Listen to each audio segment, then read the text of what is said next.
ladies and gentlemen of all ages, boys and girls. Thank you for tuning in to yet another episode of Angry Meat Production. We appreciate you coming in and letting us be a part of your lives week in and week out. We hope to do our best to present you with something that your eardrums delight in. Whether you're looking at us on YouTube or Rumble, or listening to us on Spotify, Google, or Anchor, or any of the other podcast services that we are currently on or trying to get on. We thank you. And if you don't mind, at the end of every episode, stop by, leave us a comment, leave us a like.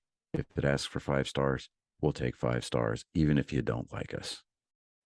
5 stars are what it's all about. With that being said, we hope you enjoy our attempt to make our advocation our vocation. Ladies and gentlemen, let the games begin. Welcome, Angry Faithful. Today we're going to talk about the Ludlow Massacre, which was a mass killing perpetrated by anti-striker militant during the Colorado Coldfield War.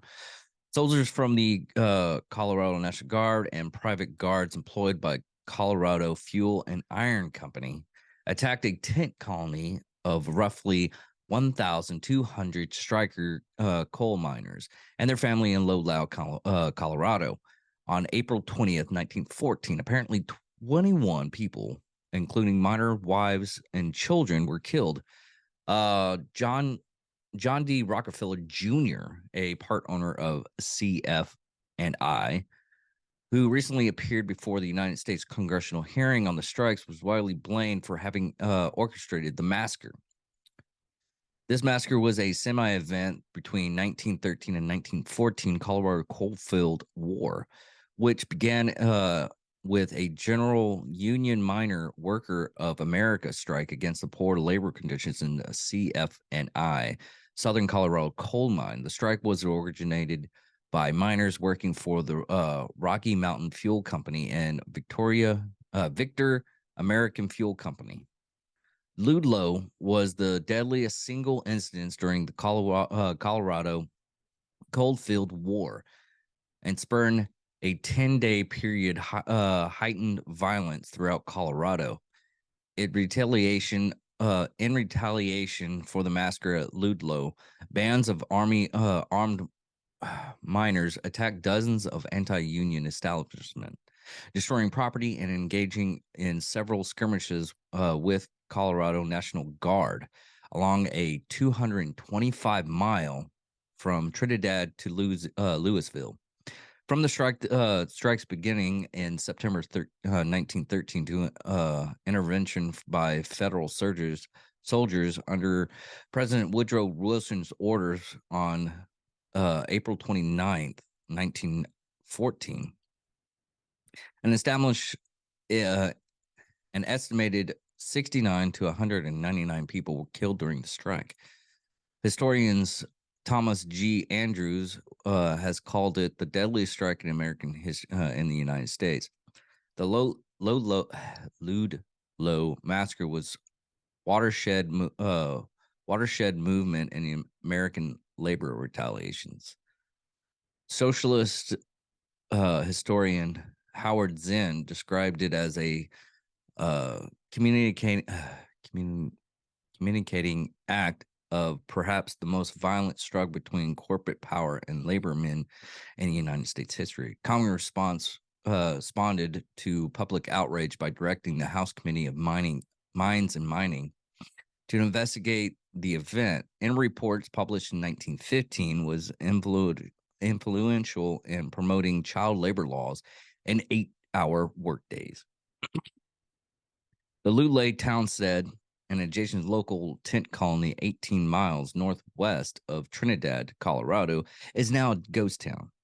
The massacre site is owned by United Mining Workers of America, which erected a granite monument in the memory of those who died that day. The Ludlow tent colony site was designated a National Historical Landmarker on January 16th, 2009, and dedicated on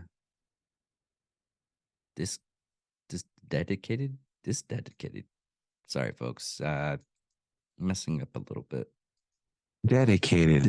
And it's dedicated. Dedicated on June 29th. Designed designed a historical landmark. Okay. My dyslexia kicked in. Sorry, folks. And just to let everyone know, I'm not lying about the dyslexia. I have a high thing of dyslexia, and sometimes reading this stuff is horrible, but I keep on doing it for the cloud. But anyways, subsequently, investigation immediately followed the massacre, and modern archaeology efforts largely supported some of the strikers' accounts of the events. Sorry, I got really bad allergies, so I'm gonna try to. Oh.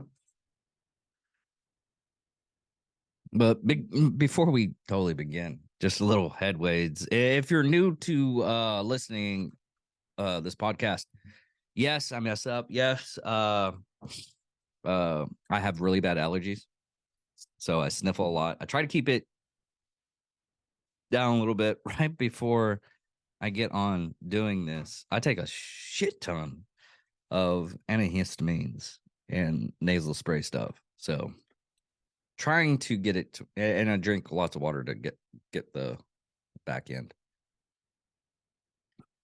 So if you're just now listening, please be patient and thank you for listening. That's my radio voice. My seductive radio voice. It's awesome.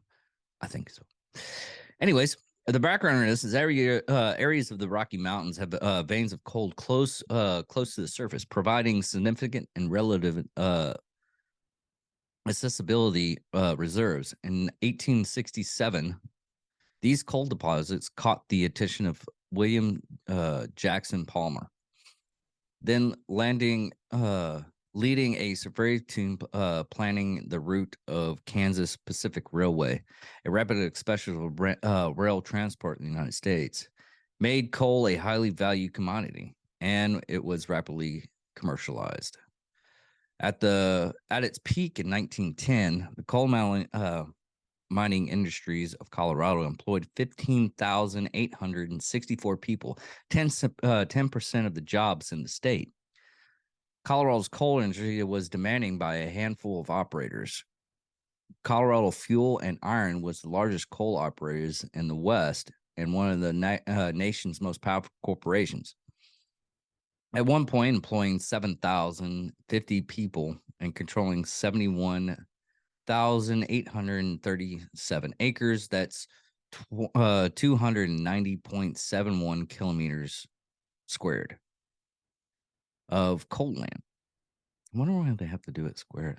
I'm not smart enough to do meters, so I don't understand it since it's not in the United States. Oh, it's in the United States, but we don't really use it. We use really good other stuff.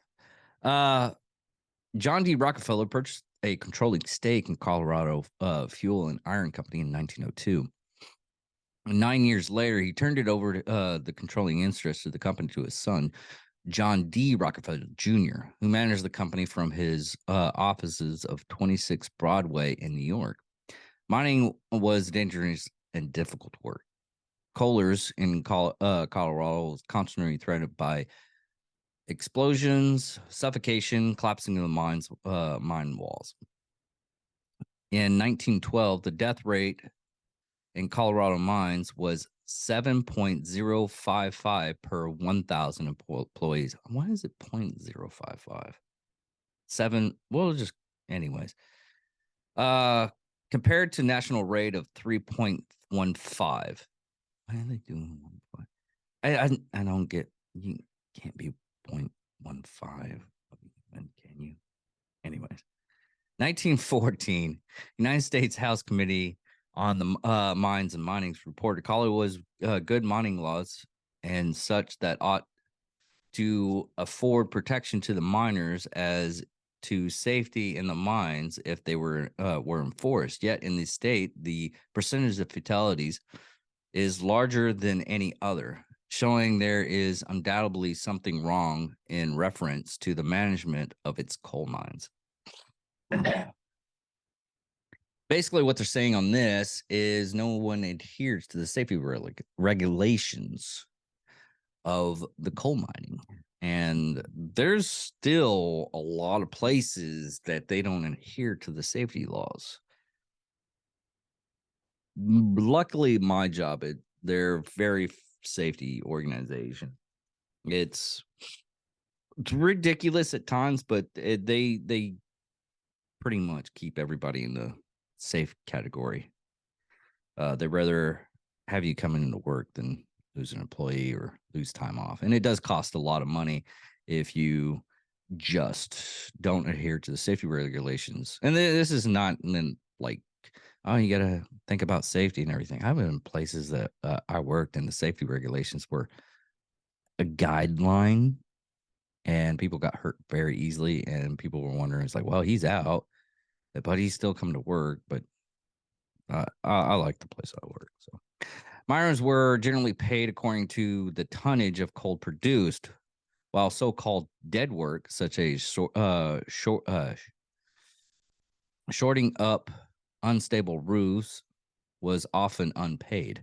The tonnage systems drove many poor and ambiguous coalers to gamble with their lives by neglecting pre-calculations and taking on risk, with the consequences were always fatal. Between 1884 and 1912, mining accidents claimed the lives of 1,700 in Colorado. In 1913 alone, 110 men died in mining-related incidents. Coalers had little opportunity to air their grievances. Many resided in company towns in which all land, real estate, and amenities were owned by coal operators, and which were expressly designed to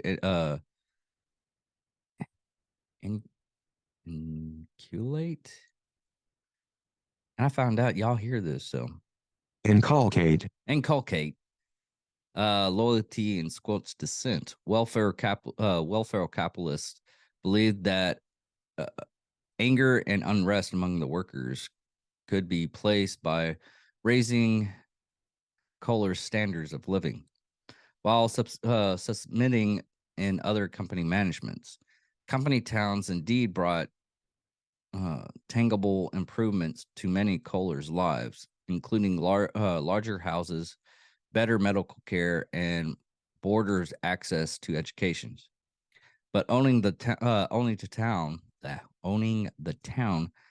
towns gave companies considerable control over the aspect of the workers' lives, and they did not always use this power to augment public welfare.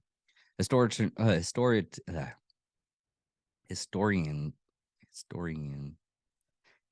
No, it's just historian. God, I'm not racking up.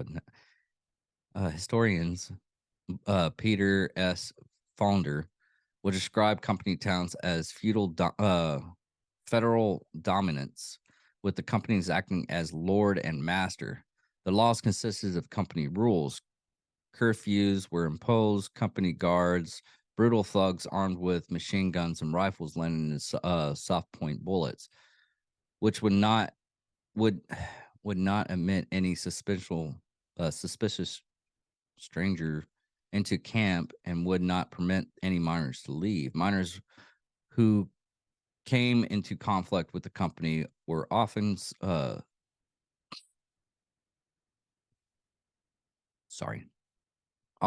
summarily evicted from their homes. Frustrated by working conditions they found unsafe and unjust, coalers increasingly turned into unions. Nationwide, organized mines boosted 40% fewer fatalities than non-union mines. Coal miners repeatedly attempt to unionize after the state's first strike in 1883. The Western Foundation of miners organization, primarily hard rock miners, in the gold and silver camps during the 1890s. Beginning in 1900, United Mine Workers of America began organized coal miners in the western states, including southern Colorado. The union decided to focus on Colorado Fuel and Iron Company because of its harsh management tactics under the conservative and distant Rockefellers and their investors. To break the or prevent strikes, the coal companies hired strikebreakers, mainly from Mexico and southern and eastern Europe. The coal and fuel and iron company mixed immigrants of different nationalities in the mines to discourage communications that might lead to organization. Just a heads up, a strikebreaker is a person who works despite a strike. Strikebreakers are usually individuals who were not employed by the company before the trade union dispute, but hired after and during the strike to keep the organized running. Strikebreakers may also refer to workers who cross picket lines. So, going on to the strike, despite attempts to suppress the union activity, the United Mining Workers of America secretly continued to unionize efforts in the years leading to 1913. Eventually, the union persisted a list of 7 demands. Recognition of the union as a bargaining agent, compression of digging coal at a ton rate based of 2,000 pounds. Previous ton rates were of long tons of 2,200 pounds. Enforcement of the 8-hour workday law, payment of dead work, lacking tracks, timber, handling impurities, etc. Weight checkment elected by the workers to keep company weightmen honest. Right to use any store and to choose their boarding house and doctors. Okay. Strict enforcement of Colorado's laws, such as mine safety rules and abolish of scrap. Scrap is a subsidiary for law of tender. It is often a form of credit. Scraps have been created and used for a very variety of reasons, including payment of employees under truck systems and for use in local commerce at times when regular currency was unavailable, and ended the company guard system. The major coal companies rejected the demands. In September 1913, the Union Mine Workers of America called a strike. Those who went on strike were evicted from their company homes and moved into tent villages prepared by the union. The tents were built on wood platforms and furnished with cast iron stoves on land the union had leased in preparation for the strike. When leasing the site, the union had selected locations near the mouth of the canyon that led to coal camps in order to block any strikebreakers' traffic. The companies hired Baldwin Felts Detective Agency to protect the new workers and harass the strikers. Baldwin Felts had a reputation of aggressively strike breaking. Agents shunned searchlights on the tent villages at night and fired bullets into the tents at random, occasionally killing and maiming people. They used an improvised armored car mounted with machine guns, the Union called the Death Special, to patrol the camps around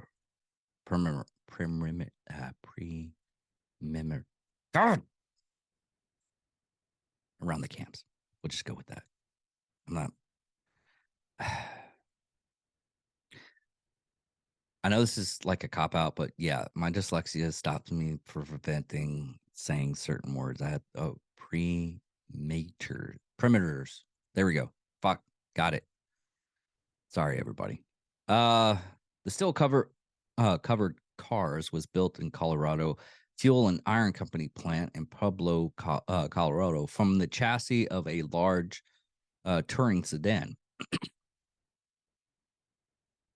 Confederations between striker miners and working miners, who the union called scrabs, sometimes resulted in deaths. Frequent sniper attacks on the tent colonies drove the miners to dig pits beneath the tents to hide in. Armed battles also occurred between most Greek strikers and sheriff recently deputized to suppress the strike. This was the Colorado Coalfield War. That is, man, weird family history. I've learned about this history, part of American history. I just never really deep dived in how bad it actually was. I mean, we got a little bit of stuff when I was in high school and my graduation. What do you call it? In like yeah, schooling. We'll just go to school, high school, everything. I know we were listening to people listening in England. Put in the comments what you call your school system. I'm not going to look it up right now. As strike retaliation violent mounted, Colorado Governor L.S.M. Adams called in Colorado National Guard on October 28th. At first, the guards appeared calm the situation, but the guards leader sympathized laid with the company management. Wow, fuck that guy. Guard Adjutant General John Chase, who had served during the violent Crippled Creek strike 10 years earlier, imposed a harsh regime. On March 10th, 1914, a replacement worker body was found on the railroad tracks near Forbes, Colorado. The National Guard said that strikers had murdered the man. In retaliation, Chase ordered the Forbes tent colony destroyed.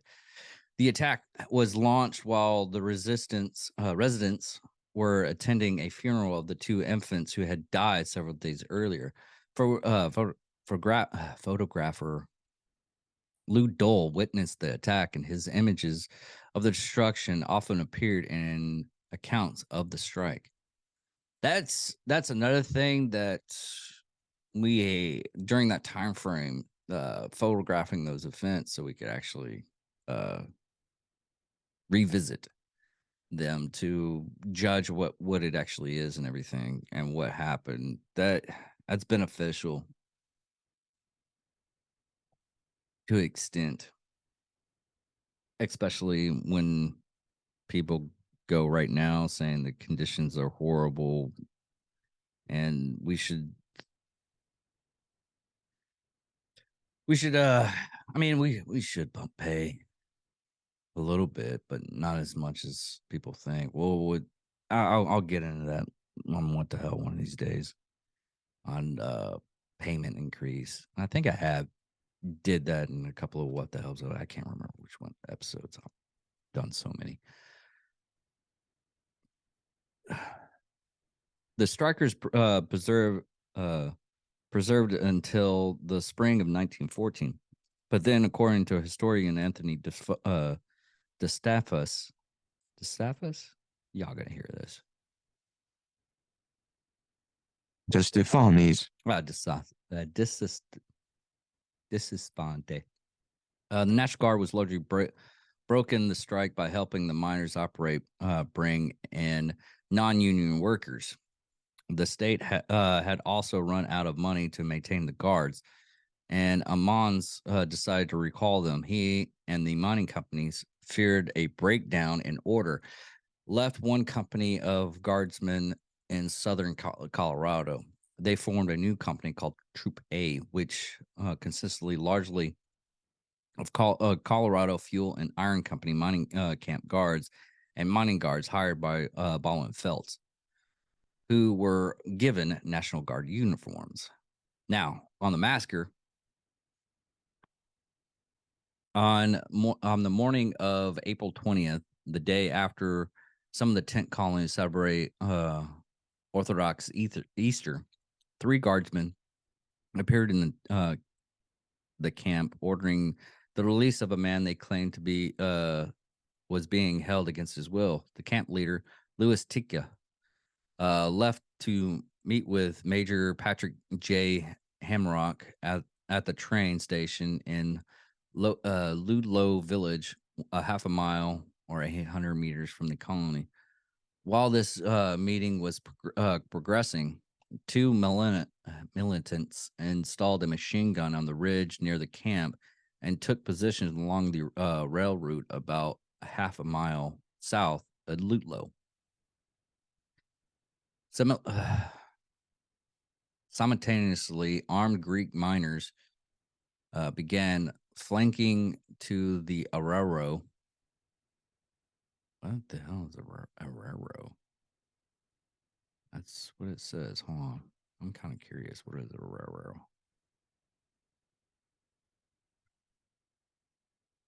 A steep side gully formed by the actions of a fast-flowing water that strains the semi-arid ridge found justified in the southwest United States. Oh, okay.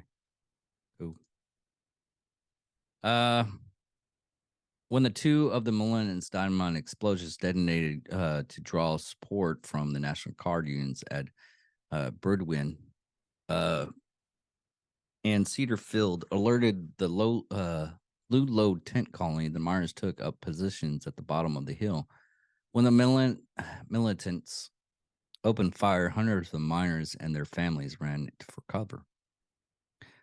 The fighting ranged for the entire day. The militants was reinforced by non-uniformed mine guards later in the afternoon. At dusk, a passing freight train stopped on the tracks in front of the guards' machine gun placement, allowing many of the miners and their families to escape to an outcrop of hills to the east called Black Hills. By 7 p.m., the camp was in flames, and the militants descended on it, beginning to search and loot it. Tikas had remained in the camp the entire day and was still there when the fire started. He and 2 other men were captured by the militants. Tikas and Lieutenant Carl Litterfield, commander of one of the 2 guard companies, had confronted each other several times in the previous months. While 2 militants held Tikas, Litterfeld broke a rifle butt over his head. Still that fucking hurt. Tikas and other 2 captured miners were later found shot dead. Tikas had been shot in the back. Their bodies laid alongside the Colorado's Southern Railways tracks for 3 days in front of view of passing trains. The militants officers refused to allow them to be removed until a local of a railway union demanded they be taken away for burial. During the battle, 4 women and 11 children hid in pits beneath one of the tents, where they were trapped when the tent above was set on ablaze. 2 of the women and all the children suffocated. These deaths became a rallying cry for the Union Mining Workers of America, who called the incident the Ludlow Massacre.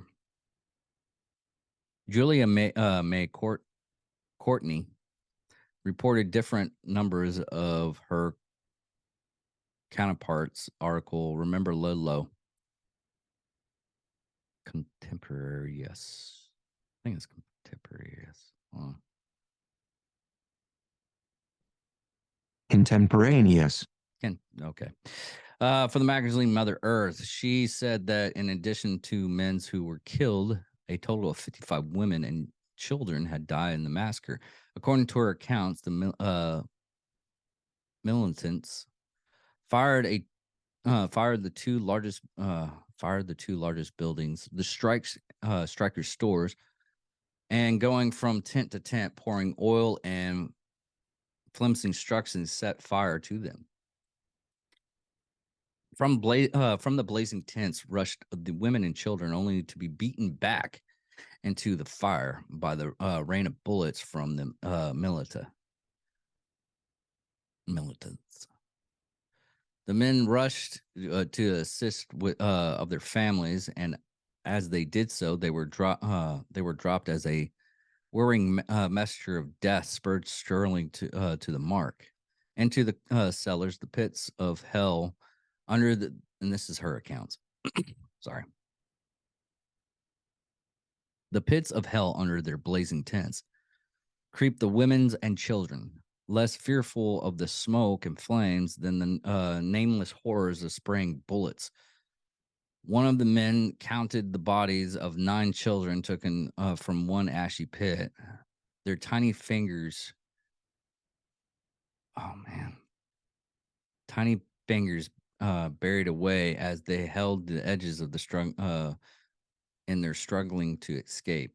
Thugs in state uniform hackled at the lifeless forms, in some instances near cutting their heads off and limbs to show their contempt for the strikers.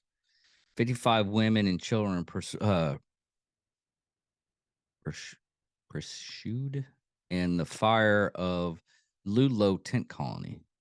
Relief parties carrying Red Cross feds were driven back by the guardsmen, and in 24 hours, the bodies lay crispy in the ashes. Red rescuers vainly tried to cross the firing line. God, Lord. Oh, God, Lord.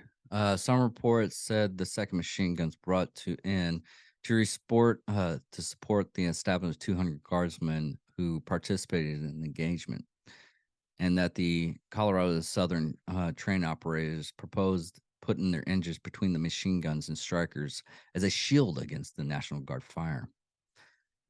A board of Colorado military officers described the events as beginning with the killing of Tisca and other strikers in custody, with gunfire largely remaining from the southwest corner of Ludlow Colony.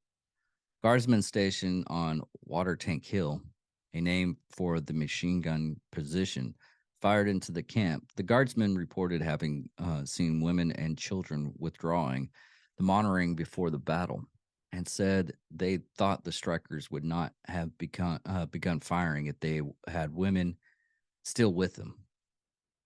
The board officially commended the truly heroic behavior of Litterfelt and the guardsmen and the militant during the battle, and blamed the strikers for any civilian casualty during the engagement. Fuck those guys all to hell. I hope they're getting raped in fucking hell. Honestly, I hope they. This is ridiculous. Of false narratives, and this is the reason why I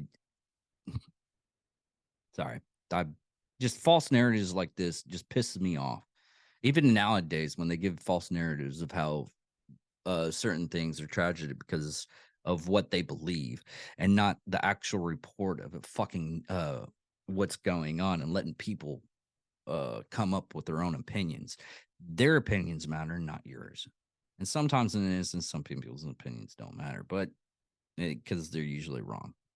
Just me saying that, my opinion. I know some people will strike me for that, but in situations like this was really just showing up as these weren't heroes. They were literally doing mass genocide. And the media at the time were telling everybody, hey, they're the heroes. You shouldn't be listening to the strikers. The strikers are the bad people. Fuck these motherfuckers. Fuck those motherfuckers. Sorry, folks. Got on my soapbox. In addition to the miners and their family members, 3 regular members of the National Guard and one of the other militant men were reported killing in the day's fighting by contemporary accounts. However, modern historians asserted that only one of the militants numbers, a private named Martin of the National Guard was killed. Martin was fatally shot in the neck, presumably by the strikers. And another thing on this, I'm sorry to back up on that whole calling those cowards heroes. The real heroes of this story is the actual train people. Honestly, just my opinion, but anybody that agrees with me, just agree. But the trains were the heroes of this. They wanted to protect people, and that's what a lot of people don't understand is sometimes you just gotta protect people. Fucking assholes. Sorry. In the aftermath of the massacres came the 10-day war, part of the wider Colorado Coalfield War, as days of the deaths of women and children spread. The leaders of the organization, organized labor, issued a call to arms. They urged union members to get all the arms and ammunition legally available. Subsequently, the coal miners began a large-scale guerrilla war against the mine guards and facilities throughout Colorado's southern coal fields. In the town of Trinidad, the Union Mine Workers of America only and officially distributed it. God, I did it again. Distributed it. God, you know what? Close enough. Arms and ammunition to strikers at Union headquarters. Over the next 10 days, 700 to 1,000 strikers attacked mines after mine, driving off and killing the guards and setting fire to the buildings. At least 50 people, including those at Ludlow, were killed during the 10-day of fighting between the guards and the miners. Hundreds of state militant reinforcements were rushed to the coal fields to regain control of the situation. The fighting ending only after President Woodrow Wilson sent in federal troops. The troops disarmed both sides, dispatching and often arresting the militants in the process. The Colorado Coalfield War proceeded a death total of approximately 75. Union Mine Workers of America finally ran out of money and called off the strike on December 10th, 1914. In the end, the strikers' demanded were not met, and the union did not obtain reconditions. Yes, I do it on stupid words too. Recognition. And did not obtain recognition. Many striker workers were replaced. 408 strikers were arrested, 332 of whom were indicted for murder. Of those present at Ludlow during the massacre, only John R. Lawson, leader of the strike, was convicted of murder, and the Colorado Supreme Court eventually overturned the conviction. Good. 22 National Guardsmen, including 10 officers, were court-martialed, while Litterfelt was found responsible for the deaths of Tikas and other strikers that exhibit execution-style injuries. He and all others were acquitted. Shot him. Church minister Reverend John O. Ferris, pastor of Trinity Church in Trinidad. Wow, surprised I didn't mess that up. And other church in Aguilar. He was one of the few pastors in Trinidad permitted to search and provide Christian burials to the deceased victims in Ludlow Massacre. A lot of victims. The legacy of this massacres sparked nationwide reproach for the Rockefellers, especially in New York, where protesters demonstrated outside the Rockefeller building in New York City. Protesters led by Feeder Center anarchists Alexander Berkman and Carlo Tresca, followed with Rockefeller Jr., fled 30 miles upstate to a family estate in Tarrytown. In early July, a failed bomb plot in Tarrytown Estate ended with a dynamite explosion in East Harlem and 3 dead anarchists. Now, at this time frame,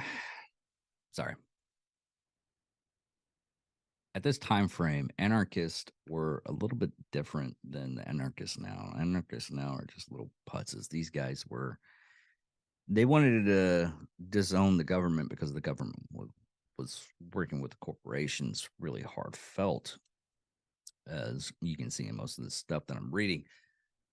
So, do I applaud these guys a little bit? Do I applaud their actions? No. Bombing a place, and all kinds of other stuff that's happened. Violence doesn't beget violence, or violence always begets violence. So if you are violent against someone, they're going to come violence back, and most of the time they're going to escalate it. Escalating it to the point of, okay, one guy goes against another guy, he either comes in, brings another friend of his to stop the action. And another thing, it just escalates after that, and eventually, martial weapons, and then nowadays it's guns. But to de-escalate that, sometimes you just got to communicate with the other party. So sometimes hippie ways are the best way. Just my opinion. People are gonna call me out and say, "Oh, you're the leftist son of a bitch." Look, listen, I listen to everything. Everybody's a moron in my book sometimes. New York City Police Department inaugurated its bomb squad within a month. Bomb plots continued throughout the rest of the year. Although the WMWA failed to win recognition for the company, the strike had a lasting effect both on the conditions of the Colorado mines and on labor retaliation nationally. John D. Rockefeller Jr. engaged W.L. Meskin King, a labor relations expert and future Canadian Prime Minister, to help him develop reforms for the mines and towns. Improvements included paved roads, recreational facilities, and as well as worker representation on committees dealing with work conditions, safety, health, recreation. He prohibited discrimination against workers who had belonged to unions and ordered the establishment of a company union. The miners voted on accepting the Rockefeller plan. Rockefeller Jr. also brought in pioneer public relations expert Ivy Lee, who was an American publicity expert and founder of the modern public relations. Lee was best known for his public relations work with the Rockefeller family. He warned that the Rockefellers were losing public support and developing a strategic strategy that Rockefellers followed to repair it. Rockefeller had overcome the shyness. Rockefeller had overcome his shyness, and he went to Colorado to meet with the miners and their families, inspecting the homes and the facilities, attending social events, and listening closely to the grievances. This was a novel advice and attachment widespread media attention.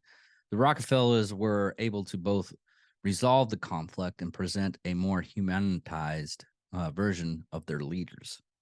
Over time, Ludlow was assumed a strike centrally to in the interruption of the national history of development by several of its most important left-leaning thinkers of the 20th century. Historian Howard Zinn noted for his conservative reforming of U.S. history, wrote his master's thesis and several books chaperoning the Ludlow. George McGovern wrote a doctrine disserting on the subject. In 1972, the same year the U.S. Of his U.S. president campaign, he published this dissertation with the help of historian Leonard Goodridge under the title "The Great Coalfield War." a United States Commission of Industrial Relations, CIR, headed by labor lawyer Frank Walsh, conducted hearings in Washington, D.C., collecting information and taking testimony of all the principals, including Rockefeller Sr., who testified that even after knowing that guards in his pay had committed atrocities against the strikers, he would have taken no action. To prevent his hirings of attacking them. The commission's report endorsed many of the reforms the unions sought and provided support for bills establishing national 8-hour workdays and banning of child labor. So because of this, we have child labor laws and 8-hour workdays thanks to these guys. The last survivors of the Ludlow Massacre, Emily Marie Padilla. Let me make sure I got that Latin name right. Padilla Donnelly was 3 months old during the event. Her father was a miner and she was born into the camp. Her mother took her and her siblings away as violence escalated. They traveled by train to Trinidad, Colorado. The evacuation, resulted in family having to split up afterwards. Daly was cared by various families and also placed for a time in an orphanage in Pueblo in Denver. She worked as a housekeeper, then married a consultant whose work allowed them to travel the world. Daly died on March 14th, 2015 at 105. Jeez. Reputation, and other media. Several popular songs have been written and recorded about the events in Ludlow. According among them is among them are American folk singer Woody Guthrie, Ludlow Massacre, Red Dirt country singer Jason Bodlin, with the title of Ludlow, Irish musician Andy Irvins, the monument, least we forget, and now it's just going over all the historical stuff that you can look. They have memorials there. It's 40 acres, Ludlow tent colony site, 40 acres, 16 HA. I don't know what HA is. The architect was Hugh Sullivan, and it was built in the site was built in 1913. But it in the memorial in 1916, the United Mining Workers of America bought the site of the Ludlow tent colony. 2 years later, they erected a Ludlow monument to commemorate those who died during the strike. It was fabricated by Jones Brothers Company of Bear, Vermont, using local granite. Was commissioned by Sanford, president of the Union Mining Workers of Trinidad, Colorado. Springfield Granite Company served as the contractor. The monument was damaged in May 2003 by unknown vandals. The repaired monument was unveiled in June 5th, 2005, with slightly altered faces on the statue. The National Historical Marker. The tent colony site was listed in National Registry of Historical Places in 1985 with the designation of United States National Historical Marker in 2009. Although the area continued to be occupied by miners and their families after the events of May 1914, they relocated, leaving the original encampment site relatively undisturbed. The site was consequently one of the best preserved archaeological remains of such an encampment. And the monument is one of the earliest in commandeering labor actions of this type. The site is the first of its kind to be investigated by archaeologists. On May 7, 2003, goddamn vandals attacked the monument, cutting off a solid garment marble hand of male figure and arms of a female figure. Okay, that's what. But yeah, so the National Guard were the assholes of this. Or the shit pumps. We'll call shit pumps. I like using the word shit pump. Yeah. On this, let me get this closed up. The National Guard on this were the ship pumps, and so also the mining companies. And Rockefeller too. Shit pumps of this of this story. And there are a lot of heroes on this. The wish they had names for the heroes and everything that happened on this, like the train conductors wanting to protect the gunfires. So on this, yes, United States history has some spots on it, but we're still, we also have some historical good spots and everything like that. So anyways, thank you for listening to my banter on this event. Thank you, Kenny Northrop, for showing me this, because he goes up to Colorado, and every time he drives by, he wanted me to go over it and talk about it. So, and the good thing about this that ended up happening is the labor laws and the 8-hour work week at that time. So there, and in any kind of tragedy, there's some good stuff that happens. Because sometimes people don't like to look on the dark side of everything. It's like, well, this is what happened. This is this. But sometimes, some bad things have to happen. So some good things have to happen. So anyways, thank you all for listening. Later.